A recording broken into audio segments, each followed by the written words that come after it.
Hello everyone, welcome back to the Crimson Diamond. We are in the middle of doing a bunch of fingerprinting. So I did a little looking ahead in the walkthrough, and yeah, chapter 3 is pretty much all about just fingerprinting. It's just about getting people's fingerprints and trying to match those fingerprints to prints that we found. So that's basically like the whole entire chapter. So get used to a lot of fingerprinting for the rest of this chapter. I don't know how long it's going to last, but yeah. So some people willingly give their fingerprints, some don't. Nessa willingly did. Where's Nessa? Oh, I'm on the lower level, aren't I? Yes, I am. Um, yeah, Nessa willingly gave us her fingerprints because she was so upset about her brooch being stolen from her jewelry box. And I just want to say thank you to the person who pointed out, because I was saying in the previous video, what sense does it make to get Nessa's fingerprints when it's her own jewelry box? Like, why would we need to check for her fingerprints on the box when it's her own jewelry box? Somebody pointed out, very correctly, we need Nessa's fingerprints to differentiate between her fingerprints and someone else's. If someone else's fingerprints are on the jewelry box, then we'll need Nessa's prints to know which ones are Nessa's fingerprints and which ones are not. We need her fingerprints to see if anyone else's fingerprints are on the box. That makes perfect sense. Somehow that didn't occur to me. I'm not a good detective. I guess that somehow didn't occur to me when I was making the previous video. So thank you to the person who pointed that out. That obviously makes logical sense. So I'm going to go in there in the pool room later, because that's like another instance of what we're going to have to do. But I want to start with some of the simpler stuff first. So simple stuff is, for example, something like this. So we had the question, how do we get Margot's fingerprints without waking her up? Well, we don't. I mean, we don't get them directly off her fingers. That would be ridiculous. But what we can do, since she was drinking from this glass, makes perfect sense that we could get her fingerprints off the glass, doesn't it? And this is a good example of why we probably wouldn't need to. So the thing about Nessa's jewelry box, like I said, is other people might have touched Nessa's jewelry box. We probably have Nessa's fingerprints all over her jewelry box, but we might have someone else's prints as well. So in this case, though, hopefully the only fingerprints on Margot's glass are Margot's. So if we get fingerprints off this glass, well, I guess it depends. I guess it depends, because maybe somebody brought her didn't somebody bring her the water to drink? So maybe I don't know. Maybe the prints on the glass might be someone who brought Margot the glass. I'm not sure. Anyway, yeah, this Margot's drinking glass has been recently used. So let's put that soot on the glass. Aha! Powder Margot's drinking glass reveals a fingerprint. Well done. Get fingerprint. Use Dave and press it onto the powdered fingerprint. Ah, here's Margot's fingerprint. I noticed that to your notebook. So, logically, the glass could have gone through several hands. I mean, Jack might have brought the glass to her. Evan might have brought the glass to her. Someone else might have. Who knows? Didn't we bring something? No, we brought that bowl. I think we brought that bowl of soup. We didn't bring. I guess we didn't bring the drinking glass. So, actually, I wonder if Nancy needs to get her own fingerprints. She might even need to fingerprint herself, because she might need to check her own prints against what she finds. But anyway, well, I'm getting ahead of myself, I think. But these are things that we'll need to concern ourselves with. So we need to think about places where people have put their fingers, and where we can thus get their fingerprints. So I did some looking through the walkthrough, but I didn't memorize every place. But I think, like, for example, here's what's the guy's name? Corvus? Yeah, Corvus is still working at his desk.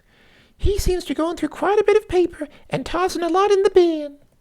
That's a hint, I think, because I'm still quite busy, miss. That's not the reason why. That's just because if we look at the waste paper bin, it's around the lodge. It's now filled with ink-splattered paper, doubtless byproducts of Corvus's work. If we put the soot on the bin, on the basket,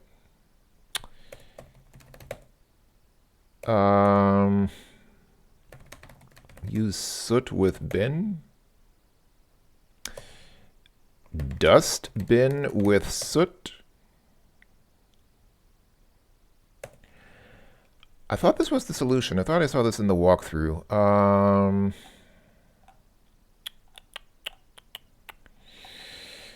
Let me see. I thought this was the solution.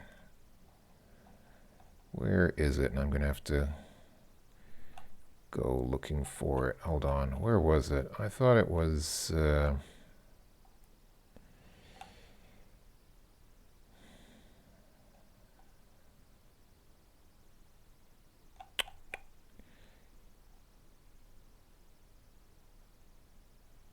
Oh. I guess it isn't. Get the paper. You find a particularly clear fingerprint specimen nearly tear it out and take it with you. Aha, you've got oh, okay. Alright. I thought we needed to dust the... Okay. I saw that it had something to do with the waste paper bin, but I didn't realize it was like that. I don't know, for some reason I thought that we had to dust the bin to get his fingerprints, but no, it was a lot simpler. We just take the paper, and since he's using ink... Okay, I guess that makes sense. You know, this was before ballpoint pens were common. Did ballpoint pens even exist at this time? When were ballpoint pens invented? Let me check. Let's use... I'm going to hope that Wikipedia has accurate information. I know I'm being lazy and relying on Wikipedia for stuff, which I probably should verify independently, but I'm going to hope that this is... Okay, so according to Wikipedia, the first patent for a ballpoint pen was issued in 1888. In October of 1888. So actually, technically, ballpoint pens would have already existed for something like 20 years, or actually more than that, like more than 20 years by the time this game, this game is situated. But maybe they weren't widespread. When did they become widespread? The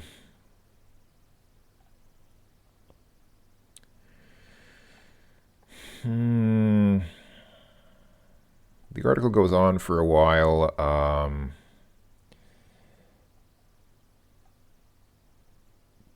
But I'm not seeing... So, in 1941, the Biro brothers, so Biro is kind of a... it's a word for a pen in some languages. I'm actually not sure in what languages is Biro a word for a pen. I feel like it might even be a word for a pen in British English. Not in American English, but I think maybe British English might use Biro or something like that for a pen. Anyway, so the... in Argentina, two brothers with the last name Biro filed a patent for ballpoint pens in the early 1940s, suggesting that they were not... Maybe they existed at this time. Maybe they existed at the time this game came out, but they probably weren't very widespread back then. So anyway, sorry, got a little distracted there. I just wanted to... I was just curious, you know, I had to look it up because I'm so curious. So we got Corvus's fingerprint. So whom are we still missing? So we got Nathan's, Margot's, and Corvus's fingerprint. Who's else do we need? So we got Nessa's, we got Margot's. We need Evan's, Jack's. I think we get Jack's from this cookie thing. I assume that... oh yeah, and somebody pointed out this is a real thing. Yeah, so Jack's thumbprint is in the soft fresh dough. So I guess this is a real thing. Like people make these kinds of cookies by sticking their thumb in the middle, and it leaves an imprint, and you put some jam in the middle. It's a real kind of cookie that I guess I am not really familiar with. Or maybe I've probably seen these types of cookies, but didn't realize that that's how they're made. I mean, you know, when you see food, you often don't think about how do they make it. So, but yeah, people often make these cookies by just sticking their thumb in the middle. Boom. Instant thumbprint cookie. So we need to figure out a way to get Jack's thumbprint from that cookie, but at least we have the cookie. So we need Evan's fingerprint somehow. We need Nathan's, Albert's, and Kimmy's. Where is Kimmy? She wasn't in our room. Where's Kimmy? Is she outside still? It's dark outside, I think. She's probably in the conservatory. She likes to sit in the conservatory with Nathan, doesn't she? Yeah, they're both here. Okay, so I guess I could... Let's see. It's probably that teapot. Teapot. Just probably put soot on teapot. Get teapot. Kimmy probably wouldn't like it if I took the teapot. Besides, stoneware is heavy. It's full of tea, making it even heavier. I just need to refill her mug at the appropriate time. Oh, she's drinking from that mug. All right. Let's get the mug. Pardon me, Nancy. I'm still drinking this. It's nice and hot. Do I need to make her mug cold somehow? I'm gonna assume I can't put the soot on the mug while she's drinking from it. Yeah, I'm gonna need to get it somehow. Okay. That seemed like the easiest way to get the mug, but what about Nathan? What is Nathan? Does he have something in his hands, or what's he touched? I mean, we need to think of something that he's touched recently. What about that car? Oh, we can't go outside, can we? No, because it's dark outside. Nancy won't go outside when it's dark. Because I was thinking Nathan recently did some maintenance work on the car since the car's broken down. I thought maybe we'd get some of his fingerprints off the car, but that's obviously not going to work if we can't go outside. All right, let's go ahead and do this here. So this pool game, which annoyed me so much in the previous video, it makes perfect sense when you consider it in the context of this puzzle.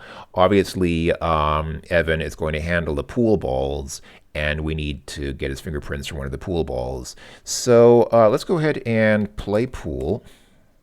Oh yeah, I need a cue. All right. Well, that's my cue.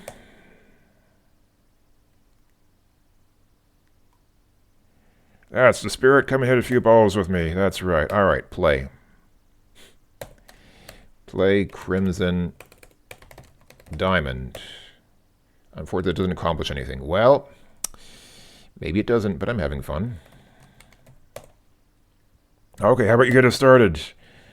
All right, so he wants to... He's like a dad who wants to teach his kids how to play pool. So, in my opinion, that's not too bad of a first shot. I don't know why he says, "Oh wow." Does that mean she's really good or really bad? I don't know. But sure, let's go ahead and whack the ball a couple of times.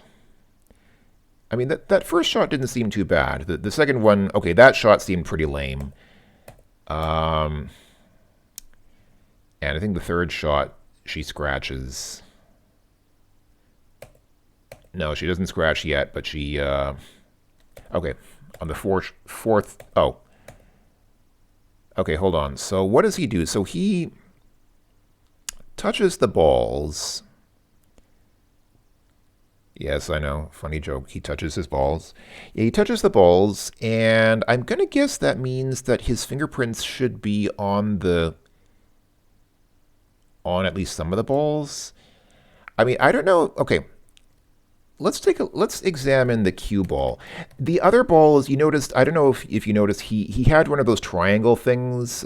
Pool players often have like a little wooden, I don't know if it's wooden or whatever it's made of, a little triangle frame that they use to position the ball so that they're in that perfect triangle shape. So he used that. He probably brushed his fingers against some of the other balls, but I don't know if he left a clear impression on them, but he very clearly grasped the cue ball with his hand, and so he should have left some good fingerprint impressions on that. So let's take a look at the cue ball.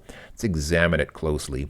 You can definitely see an indication of fingerprint of the ball, but it's still hard to see and easy to smear. Okay, so let's go ahead and put soot on cue ball. Get cue ball. Hey, don't touch any of the balls unless they're in the pockets. Sorry, I don't know much about billiards. Technically, it's pool and not billiards, right? Actually, what is the difference between pool and billiards? I'm sure somebody's going to explain it in the comments now. I know there is some kind of difference. I thought this was... I don't know. Okay, do we just have to keep playing pool? Do we just have to keep playing until Evan gets so frustrated that he freaks out and leaves the room? Because I feel like we're just going through the same cycle that we had before. I mean, he's saying the same things. He says, try to follow through more. Don't grip the cue so tight. I really think I'm getting better. Sure thing, Nancy. Like, am I doing something wrong? Do we just have to repeat this? Because I think I saw on the walkthrough you just have to try this a couple of times until something happens. But I don't know...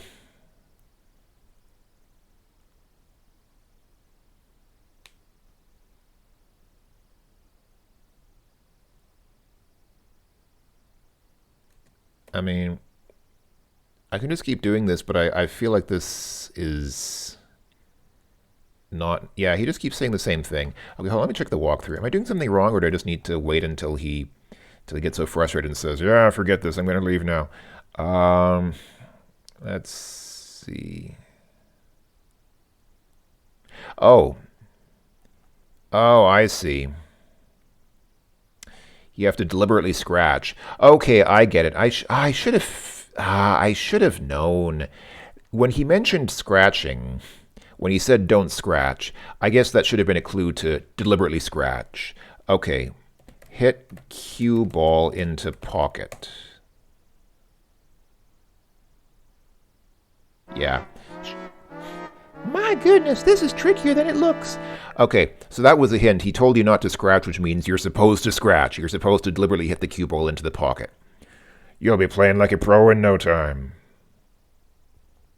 Actually, I have to say, Nancy must be pretty good at pool if she deliberately got the cue ball into the pocket. That was not an easy shot. That was kind of a difficult shot, so. Oh, I'll get the cue ball. Thanks, Nancy.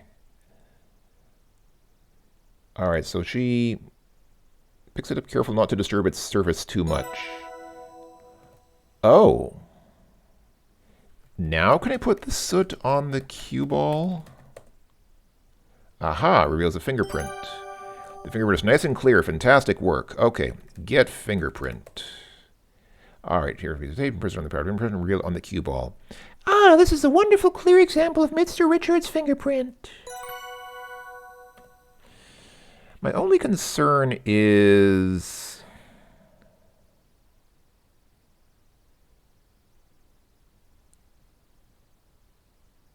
Are we sure that's his fingerprint? Because the walkthrough says that you need to do this twice. Because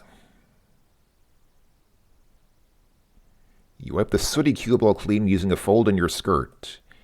I'd hate to soil the baize. What is a baize? Man, this game's vocabulary. This game is so...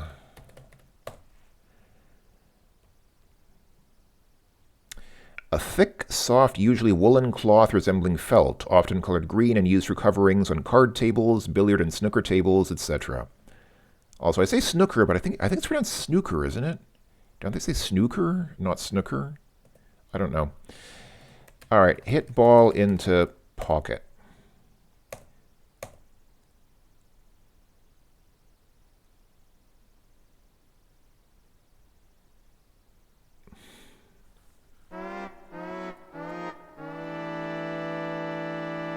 There we go. Practice makes perfect, eh? Sure thing, Mr. Richards. Let me grab that. Okay, so this time he grabs it. So the first time Nancy took it, and this time he takes it. So I guess we need to... But he won't let me take it now, will he? No.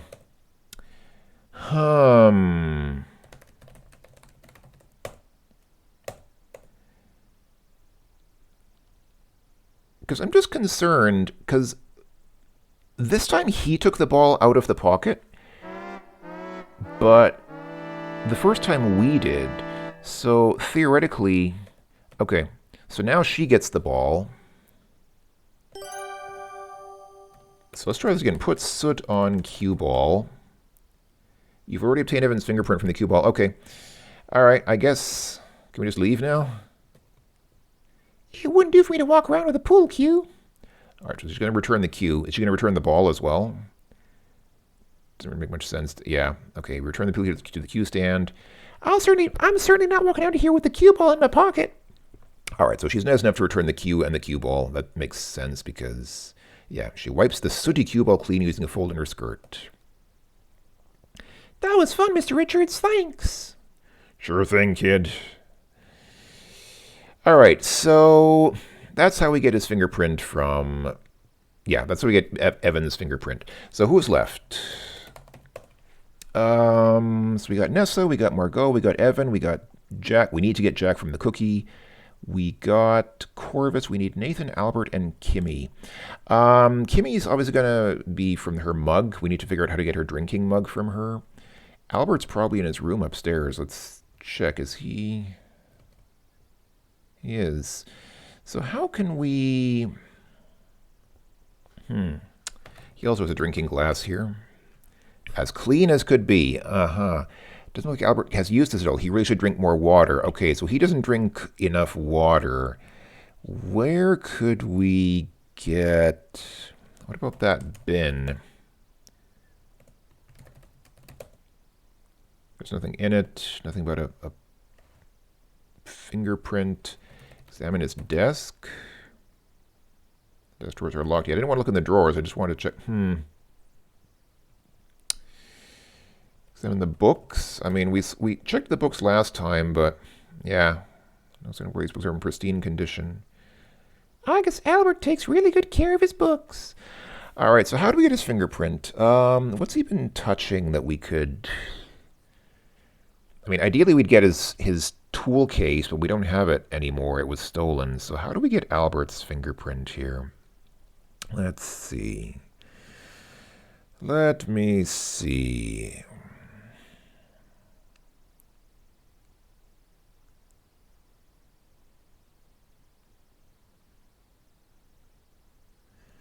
Oh. Okay, it looks like we do Albert later. Because I guess we need to use the cookie, but we need to... I need to get Jack's fingerprint from the cookie first before I give the cookie to Albert, I think. I wonder if we can get into an unwinnable state here. The game obviously lets us die, but would the game let us get into an unwinnable state if I need the cookie? If I need Jack's fingerprint from the cookie, and I give the cookie to Albert before getting the fingerprint, could I get into an unwinnable state? Not sure. But looking at the walkthrough, it seems like I used that wax. So that candle wax. Remember that candle wax that we got from the candles on the dining table? I guess we used that with the cookie. So can I say put wax into cookie? This wax is still cold and hard. That won't suit my purposes. All right. So how do we heat up the wax?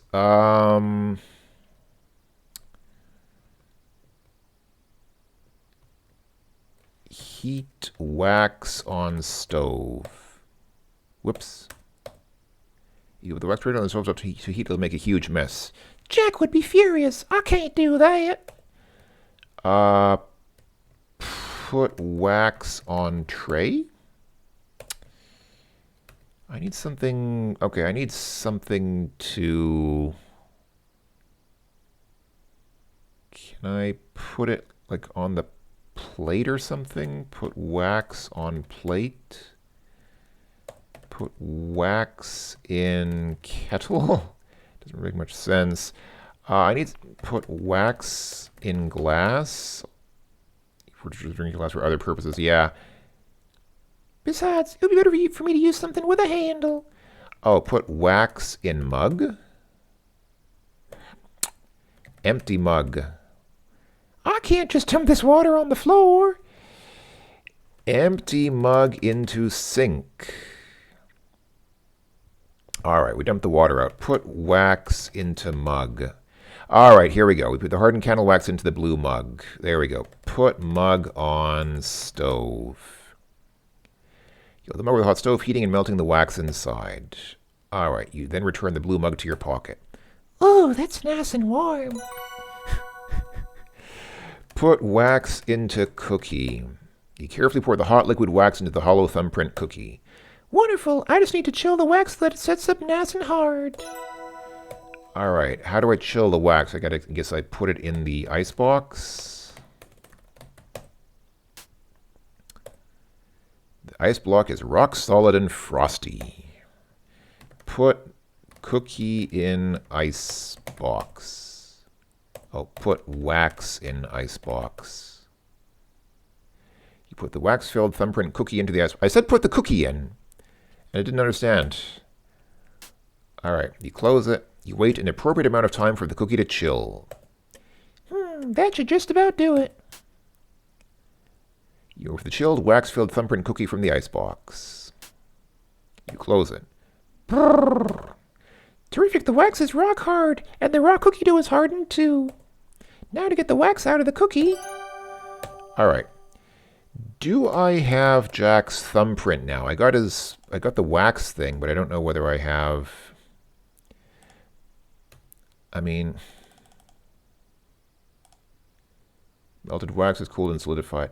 Now I must release the wax cast from this bit of thumbprint cookie dough. Get wax. Remove wax from cookie. Get wax from cookie. The wax in the cookie has been chilled and hardened, but you need to figure out a way to free it from the dough. I guess melting it is not a good option because we'd lose the finger imprint if we did that. Eat cookie. Unable to help yourself, be careful to nibble away the chilled cookie dough from the hardened wax filling. This would go really well with ice cream. And would you look at that, a perfect wax impression of Jack's fingerprint. All right, we got Jack's fingerprint. Okay, so instead of having it on a piece of tape like we did with the others, we got Jack's fingerprint on wax. But I guess that's good enough. Yeah, we got Jack's fingerprint. Okay, that's how you get Jack's fingerprint. Kind of half figured it out myself and half got it with help from the walkthrough. All right, so who's left? Nathan, Albert, and Kimmy. Is that it? We got Nessa, we got Margot, we got Evan, we got Jack, we got Corvus. Okay.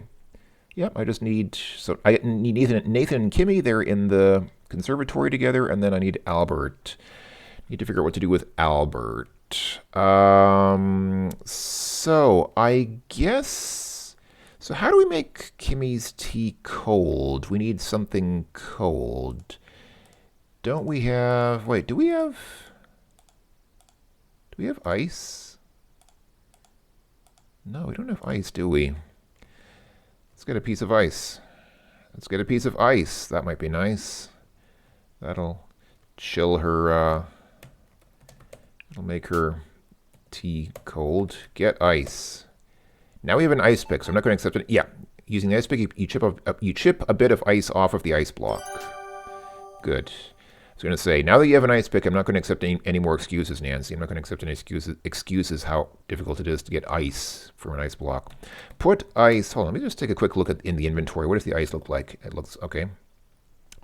There are irregular chips of ice you chipped off of the ice block from the ice box. Peering through the loop, you can see the tool marks you made with the ice pick, chipping the ice off the ice block. All right. It reminds me of the tool marks in rock specimens. Put ice in mug. You patiently wait until Kimmy sets her mug down.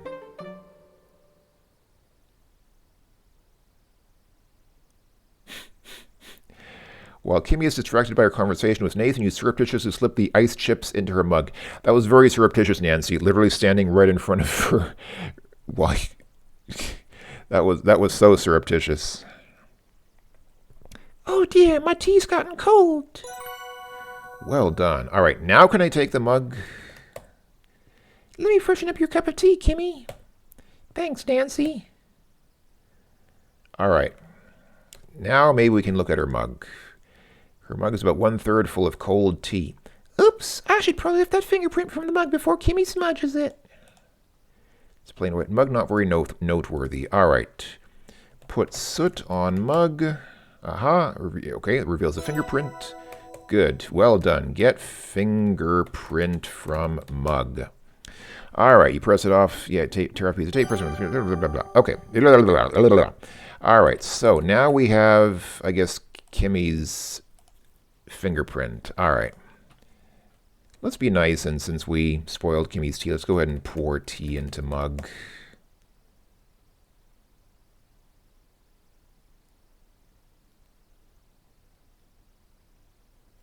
Pour tea into Kimmy's mug. And give mug to Kimmy. Here you go, Kimmy. Nice and hot again. Thanks so much. I wonder whether that actually impacts the game, because the game keeps saying, like it said, well done. Does that actually have some impact on the game? Like, the game doesn't have a score. It doesn't use points, so it's not like you got points for that. Is there some reward for doing that, or is it just, I mean, obviously it's a nice courtesy. Like, it's a courtesy to do what you say you're going to do and pour her some tea instead of just walking out of the room with her mug. But if I did that, like if I just left with her mug in my inventory, would that somehow negatively impact the course of the game? Now I wonder. I'm going to need to figure out how to. I just hit 30 minutes, but let's go ahead and take a quick look at how we're going to get Nathan's fingerprints. How do we get Nathan's fingerprints? Oh, Nathan gives them to us voluntarily. Wait, did he do that already? Did I already ask Nathan for his fingerprints? Yes, I did. He gave them to us voluntarily. Duh. Duh. I forgot. Sorry. Okay, so we have Nessa's fingerprints. Yes, we have Nessa's fingerprint. We have Margot's print. We have Evan's fingerprint. We have... oh, wait, no, we don't have... Yeah, we do. Oh, sorry, we do. Yeah, Jack's, of course. Jack's the wax. Jack's the wax. Nathan's fingerprint was given to us voluntarily. We didn't need to do anything tricky to get it. Albert's the last one. I need Albert's fingerprint. We have Kimmy's fingerprint now, and we have Corvus's fingerprint. Okay, I just need Albert's fingerprint. Okay, so in the next video, I guess we'll need to figure out how to get Albert's fingerprint and then go from there. So I will go ahead and save here as got most prints. I got all the prints except for Albert's. So yeah, I guess in the next video, we'll work on getting Albert's fingerprint and then go from there. I guess that'll be all the fingerprints. Then we can figure out what to do next. So yep, that'll be that for now. Thanks for watching, everyone. Take care. I'll talk to you all later. Bye-bye for now.